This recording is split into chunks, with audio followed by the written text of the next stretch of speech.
Hi everybody, it's the old Duffer again. My bike, 1983 Honda Shadow VT500C, shaft drive, American import, done 22,000 when I got it. Obviously I made the homemade boxes. I'm just doing the cam box tops, the rocker box top gasket sleeve. They've gone hard, and neoprene seals, and they've gone hard, and it's just weeping oil, so easily fixable. And I managed to get genuine Honda ones from David Silver Spares.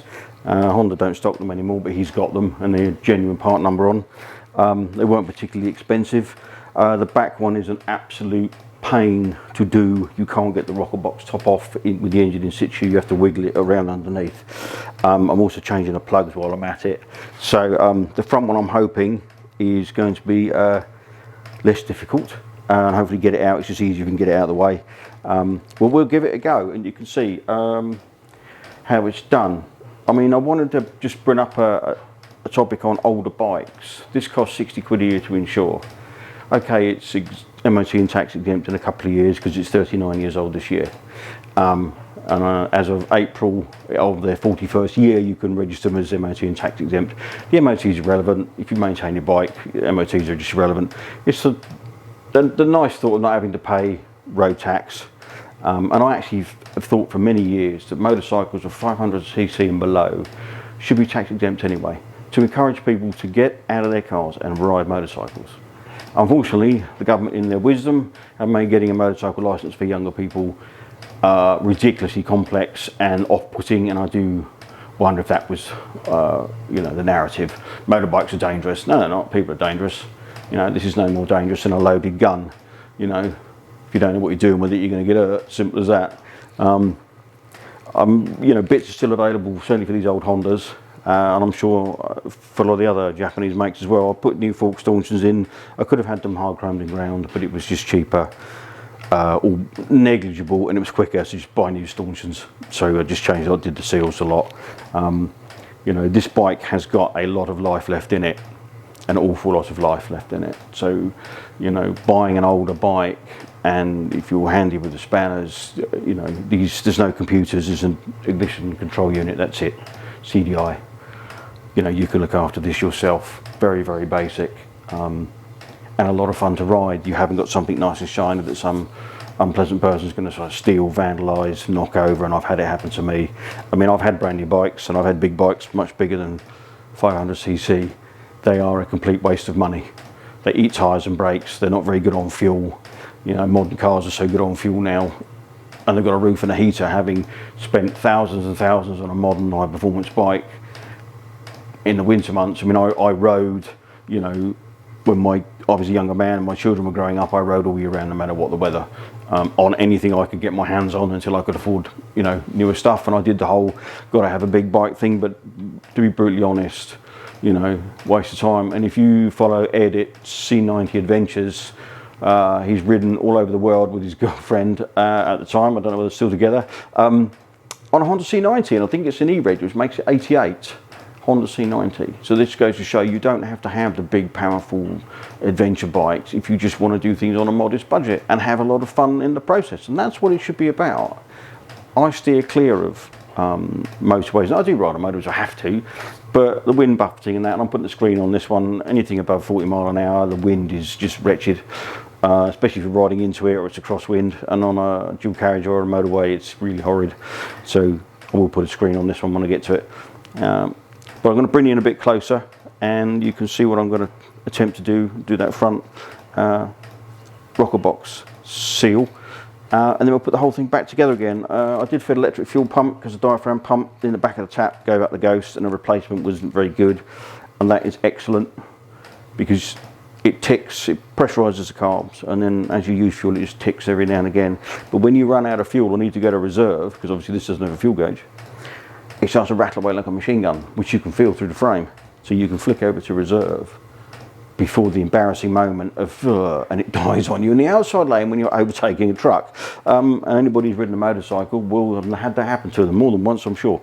So right, let's get into it. I do want to bung up some holes before we get too far in. Open carburetors and nuts and bolts, not a very good combination, so I try to just to avoid things disappearing down inside and having to tear it to pieces. Right, let's get you guys in a bit closer. Right, here we go. Hopefully you can see what I'm doing and don't need to see my ugly mug. This one has a rev counter drive which comes mechanically out of the top of the front cam box here. So we'll pull the cable out. With a bit of luck it will come out. Come on, get the screw out. We have some other bike videos coming up. We bought a salvaged 125 for a family member who wants to get on the road this summer out of necessity. And I didn't want to have loads and loads of money exposed for them to drop down the road, which obviously happens when you're a novice. So I purchased a salvage one, which we're doing a video on at the moment on all the bits and bobs we've had to do to bring it back from being salvaged to usable. And unfortunately, with a lot of these bikes that get written off, yeah, I'm going to have to take that off. It's often cosmetic, not actually structural. So, which pushes all our insurance up when they actually could be repaired and are repaired by the likes of myself and others to go back on the road, which is incredibly frustrating.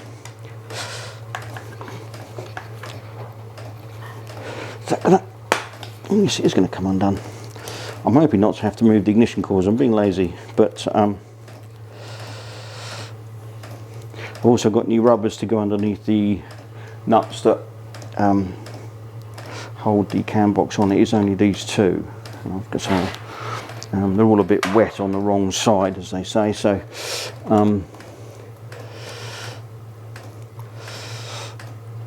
they're being replaced again, all Honda stuff from David Silver Spares. We purchased it, we weren't given it, but they are incredibly useful for old Honda parts. I mean, they must have a phenomenal inventory. Also putting new plugs in this as well. Come on, off you come. There we go. Now, let's see what this is going to get hung up on. There's always something. Don't really want to have to do it from the underneath like I did on the other one. Yeah, I'll have to move the coils.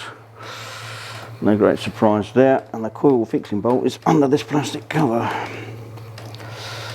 This is the biggest trouble with these sort of bikes. They bury everything. And it's just a pain in the butt to sort it all out. I know this is in here because I've been here recently. Under here there's a nut and a bolt. Those two there that hold the coils on. Just want to slide them out of my way. Doing these sort of jobs, there's always a lot of wiggling to be done. And that would have to drop back in the hole and that sit back on there. Right. Yeah, so let's get a M10 by the looks of it. M10, somebody's nicked me M10. Where did we put that M10? There we go. That's what we're looking for. I mean, they have lasted, say, 39 years, which is, you know, probably far longer than Honda ever imagined these sort of things would ever be required to last.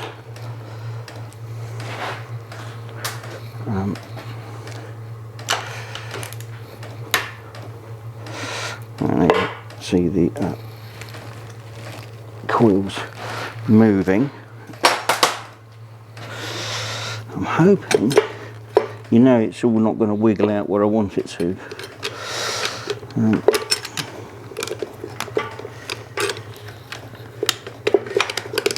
Come on, out you come.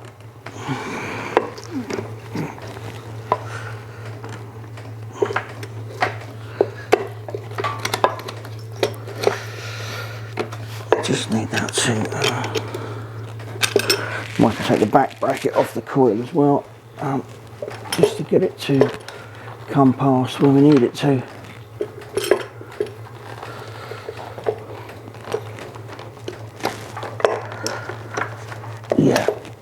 M10 on there.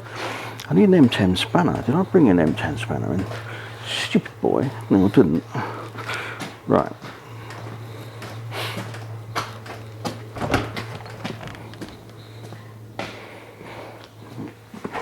And the reason everything is all over the place is my other two bikes on in pieces waiting for parts to arrive, and this is mine. So I was using straw and doing it down there, which is awkward. It'd be nice to have it on the stand, but there you go. Can't have everything. There's two bits of brackets on here, and I need to get them both out the way so I can slide the coils out. And of course, it's all been in here 39 years. So it's going to put up a fight.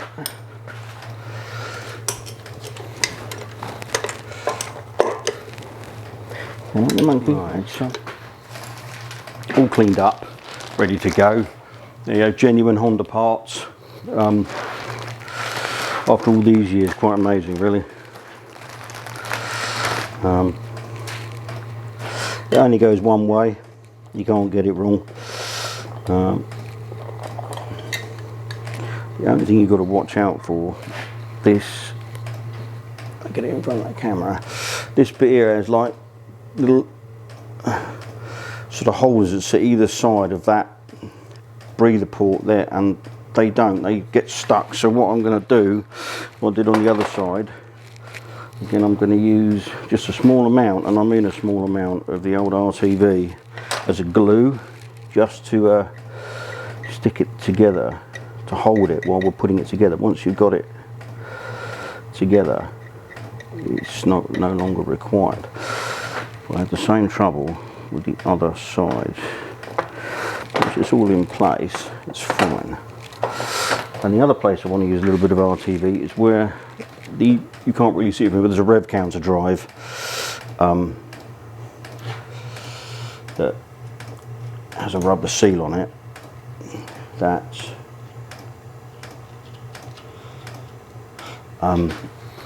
looked like it had been pinched during assembly. Well, it has been pinched during assembly. It's got a bit of a kink in it. So, but the seal itself is absolutely fine. So we're going to put a little bit of RTV. Again, I don't want loads of it dripping off everywhere. I'm running the risk of getting inside an oil gallery or stuck in a pump somewhere, because that will be curtains for it, I'm afraid. And it's lasted all these years, so why should it not last another 40 years? I'm just literally pushing it down on its seat and wiping off any excess that we don't require. I'm going to do the same where it sits inside the cam box top.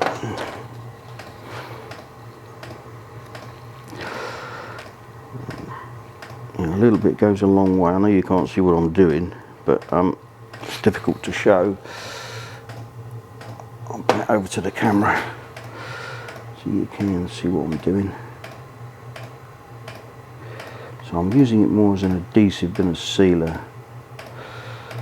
And of course this stuff goes everywhere, as you well know. Where are we? So I've just put a little bit inside there, and that's the thing with the ears on it that gets stuck. So now all we've got to do is get it in position and keep the seal in the right place. Haha! That is always easier said than done, because they always drop out and they always move. So that's a right pain. So again, I think we're just going to have to use a little bit.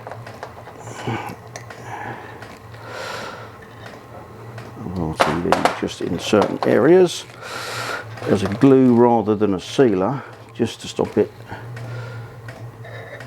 wandering about.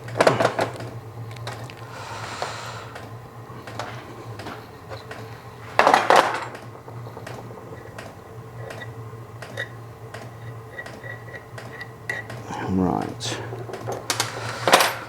Will it stay there when I turn it upside down? That is the acid test. Yes is the answer.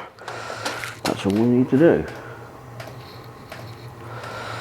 So, I hate this stuff because it just gets everywhere. Right. Goes that way round. Pull the throttle cables out of the way. Wiggle, wiggle. Don't you even think about coming off, you little monkey.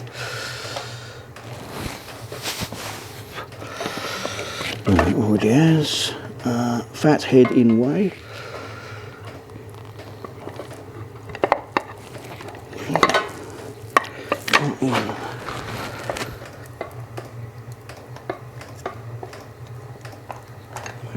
You little sod. So on that, go down in there. It's just come from there. Right, there we go. Alright.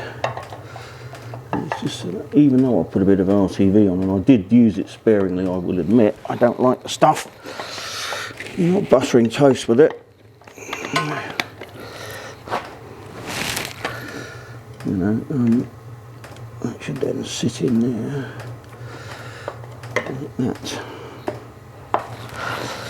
Have a good look round to see if it's on.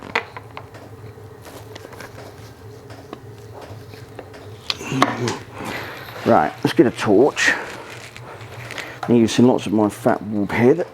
Let's have a peep and see what we've got. Have a look to make sure it's all sitting in the right place. It's pretty bleeding obvious. Then a plug hole. Yeah, that looks good. That's all sat.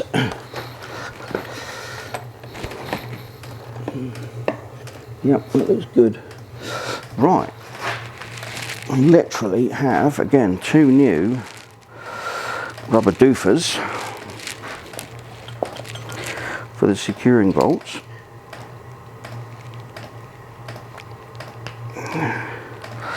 But after 40 years, the old ones don't want to come out. Come on, here you come. You need to come out because you're leaking. Right.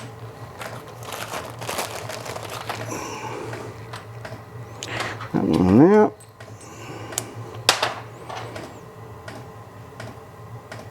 Right. I'll just pop these on.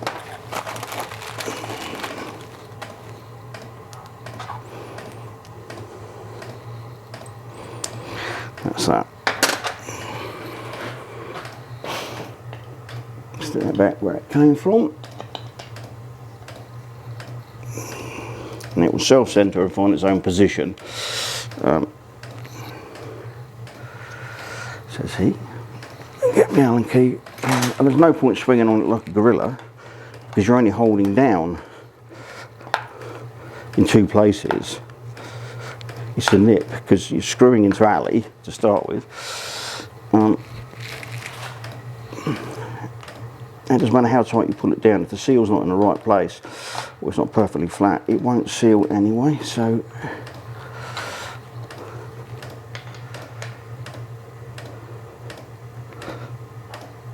that's it. A nip is all that is required. Like that.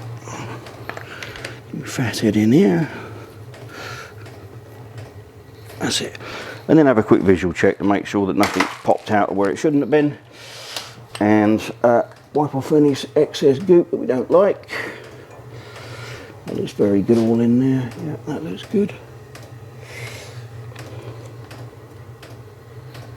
That's one thing with the Japanese, they can make things very compact, neat and tidy, but they're a right pain in the arse